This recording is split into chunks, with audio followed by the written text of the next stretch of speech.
Today I want to take a look at two of the most commonly confused yet super different sliders in Adobe Lightroom. The difference between clarity and sharpening. Now, sharpening technically isn't a slider, it's a set of sliders, and clarity is just one single slider.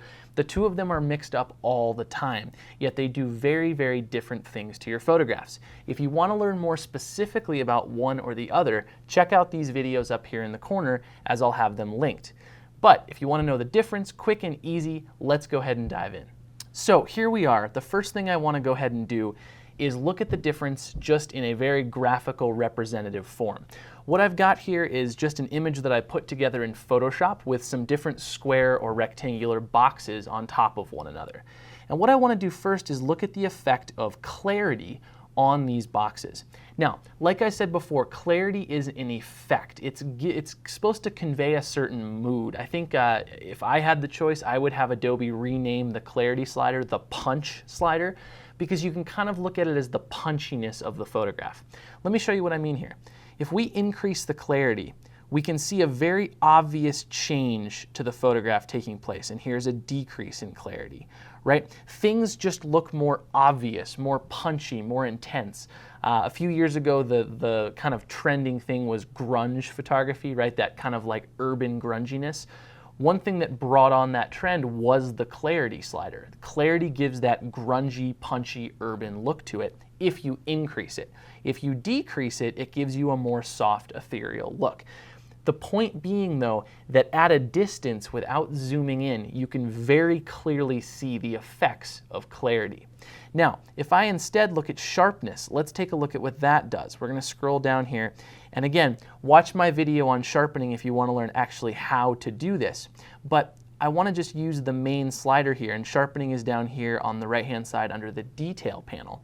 I'm going to take this amount slider up, and I want you to notice that the effect that you see, you really can't really tell that anything's happening at this zoomed out level.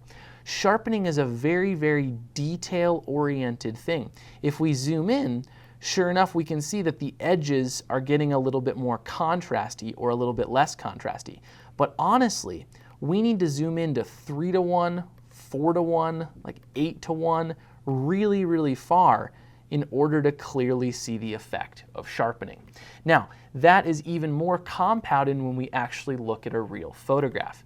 Here's an image I have that I took in Alaska, and we can take a look here with clarity. Go ahead and take this in here real quick. We can see with clarity, if I hide these panels over here, clarity has a very clear effect on the image. If we increase it, the mountains get more punchy, get more contrasty, more interesting.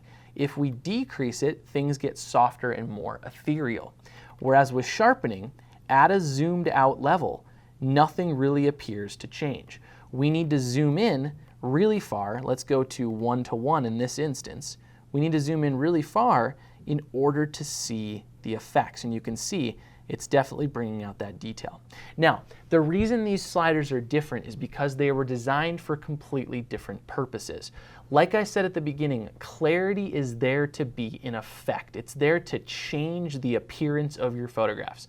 That's why it's at the top. It makes a big difference. Like, clarity is one of those things that I do to most of my photographs. I don't overdo it. I usually keep it to around plus or minus 25. But I definitely do it to a lot of them because I like the effect that it creates. Sharpening is purely a technical thing. It's there to make up for the fact that our cameras and our lenses do not reproduce light in a perfect way. Light is blurred a little bit when it moves through the optical pieces of our lens, and sharpening is there to counteract that blurriness and return things to their original sharpness value.